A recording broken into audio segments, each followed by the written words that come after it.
There's a mythic quality about it. There's a mythic essence about it that's undeniable. Like everybody else, I mean, I read it in high school or college like that. When it was assigned, it was kind of this giant book that you'd carry around and it'd make your shoulder hurt in your backpack. I think when you think of The Grapes of Wrath, you just kind of think of the plot and what happens to these people and the horrible, depressing conditions. But when you read the book, it's so poetic, the way it's written, and very uplifting in a weird way. It's utterly cogent, it's utterly contemporaneous.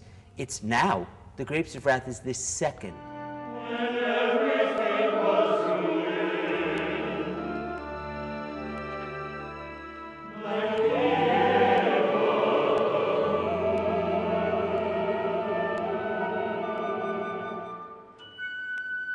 I wanted it to be an opera in the way Porgy and Bess, Street Scene by Kurt Weill, something that would go from piece to piece and each brick would tell the story. The first sound you hear is rain, and the first image you see is a field of verdant green corn. And one by one, the croppers emerge from the corn. The first woman comes through and says, "The last time there was rain, I smelt it in the air and filled a pail to wash my hair."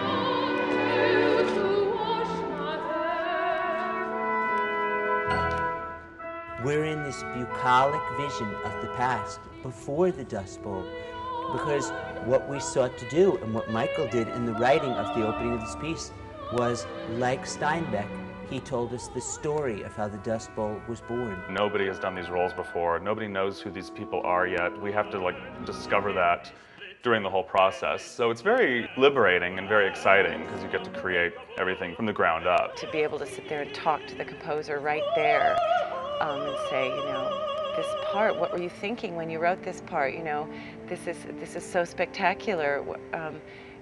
You can have a dialogue about what their intentions were right there, so I don't have to guess. In musicalizing The Grapes of Wrath, it's the people's book, you know what I mean? And it's the people's story, and it had to be enterable. It feels like both a period piece with tunes and with banjo in the orchestra and harmonica and all these kind of instruments that recall the 30s, and at the same time there's a symphonic flow to it as well. So it's a piece where the audience will actually come out in many cases humming a tune from the show, which is unusual these days, and at the same time having had a very powerful and very challenging experience emotionally. I'm an American composer influenced by all kinds of American music. I've been listening to music my whole life, right? I know practically, every opera written in the 20th century, every musical. I was obsessed with Berg, Britten, Hense, Joni Mitchell, the Beatles. This was going to be a panorama for all my various colloquialisms and vernaculars. I could really throw it in. The fact that you've got banjo, honky-tonk piano, harmonica, guitar, it just kind of creates a lightness to some of the scenes that the orchestral players really respond to.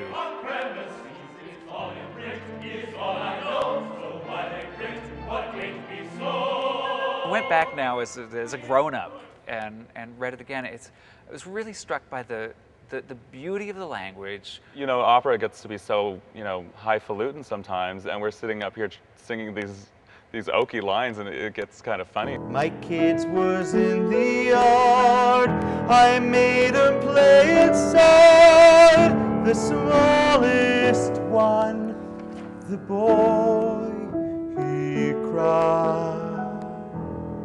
In Minnesota, we sold out every performance. There were people scalping tickets for up to $500.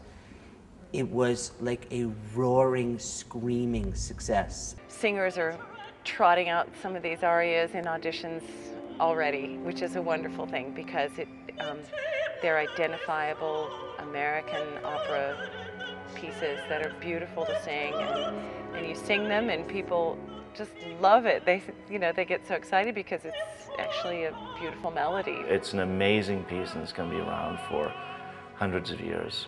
And that's, it's not just my opinion, that's what everyone else is saying. The realness of the characters, and of course the uncompromising truth of the story.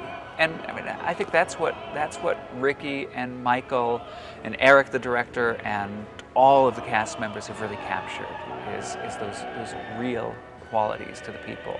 If you're not seeing the opera now, you're missing a really great opportunity to be a part of history.